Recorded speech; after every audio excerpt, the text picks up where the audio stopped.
Do you want to add clean, crisp accents or custom patterned fabrics to your cosplay without shelling out for a Cricut, a laser cutter, or an embroidery machine? Want to learn to take fabric painting to its fullest potential? I'm Blushing Violet Cosplay, and I'll be showing you how I use fabric paint and inexpensive materials to make cosplay designs that make people ask, wait, that's not heat transfer vinyl? Let's get started! Today, I'll be showing you using a t-shirt as an example. This Dungeon Meshi official art set has a lot of good picks for this fabric painting style. 1 or 2 colors, no gradients, isolated designs in simple shapes with sharp edges. First, you'll need a pattern. The most important thing is that it has to be the exact size you'll want it on your final garment. You can design it yourself or print it, but today I'm just tracing it off my screen and outlining it with Sharpie to make it more visible. Next, prepare your materials.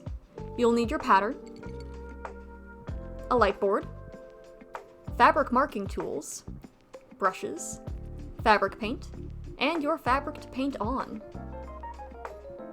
And let's break it all down a bit. The best fabric for painting is smooth, without a lot of texture, and non-stretch. Synthetic suiting is my personal favorite to paint, but I've also had good success with linen, twill, cotton canvas, denim, and cotton jersey. You want to avoid fuzzy and fluffy fabrics. Velvets or anything with pile, and high stretch fabrics for this technique.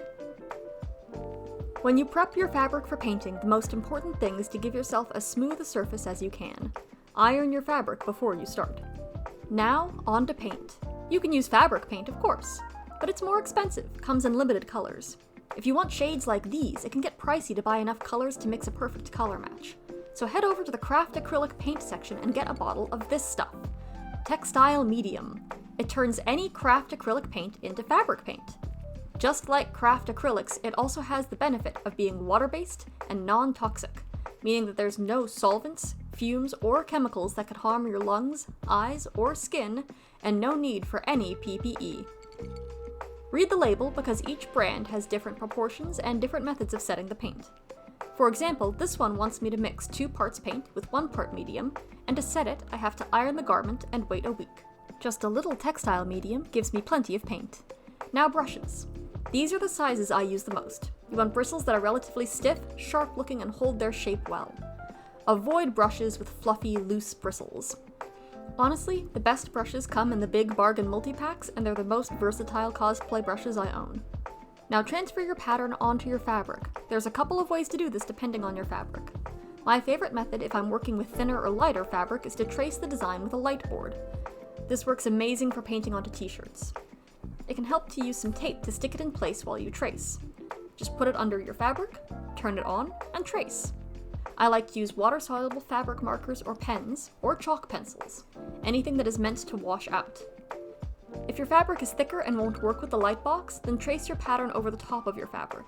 You can cut the design out of paper or even sketch directly onto your fabric. Don't worry if your lines here aren't perfect. They'll be washed away in the end. Think of it like a sketch to follow. And also turn off the light board every once in a while to make sure you haven't missed any spots that might be tough to see while the light is on. Once you have your sketch laid out, you can go in afterwards with a wet Q-tip and clean up your lines to give yourself a clear guide. If you're painting fabric to make into a garment, consider painting when your pattern pieces are cut out but still flat. Also, protect the back of your shirt or your painting surface with cardboard or a paper bag.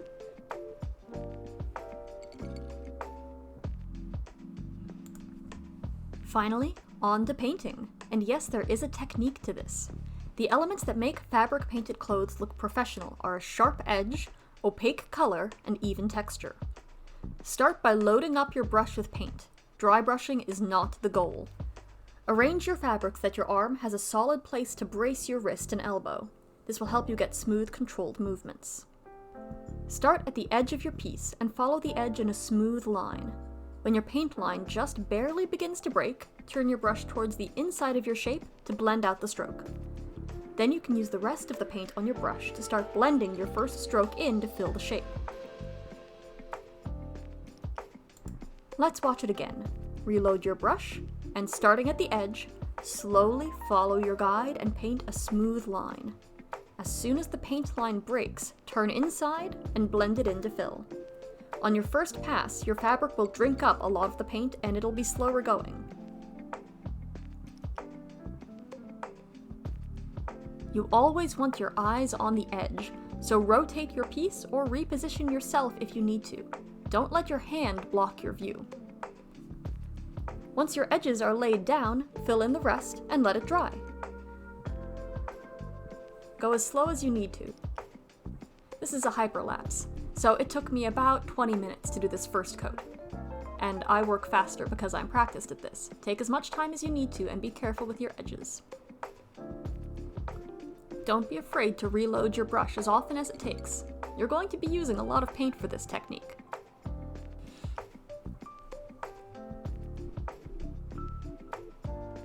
Once you've filled in the last line, you're done, right? Look at that. How pretty. Well, no, absolutely not. It's patchy, covered in brush strokes.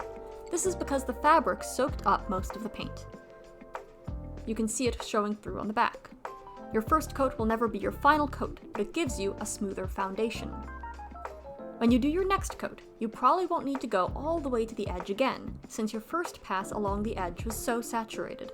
But do your best to get as close as you can without going over. This is easiest with a flat edge brush. As you fill in your second coat, work the filled section in the opposite direction as the first coat. I did my first coat vertically, so you'll see I'll be doing all of the fill work horizontally. This helps the color be more even and consistent, not streaky, and reduce any visible brush strokes in the final result. This second coat took a little less paint, since the t-shirt had already absorbed a lot of paint from the first time. Looking pretty good. A whole lot better, that's for sure. You could wear this out and it would definitely get the job done. But we're not going to. We're doing a third coat. This is where it moves from probably fabric painted to looks like heat transfer vinyl. The fabric has been saturated with the first coat, then the edge has been finalized and the color made opaque with the second coat. The third coat smooths out everything, putting a nice smooth finish over the entire piece. And then I'm doing a fourth coat, because there was some uneven shine in the third coat and I wanted the texture really consistent. You work it the same way, edges in, but you don't have to get too close to the edge this time, you're just evening out the color. I let it dry thoroughly, then heat set it with a dry iron like the instructions said. And while it'll be a few days before I can throw it in the wash to get rid of the last bits of fabric marker, here's the result. Look how clean the edges are, how the paint is consistent and opaque, and how you have that nice, even shine across the whole design. It's that texture that fools people into thinking it's a vinyl transfer. Now go forth and impress people by telling them you painted it all by hand. Thank you for watching. Once again, I'm Blushing Violet Cosplay. You can find me on Instagram. And if you use this technique, or if anything that you learned in this video helped you, I'd love to hear about it. Thank you and happy cosplaying!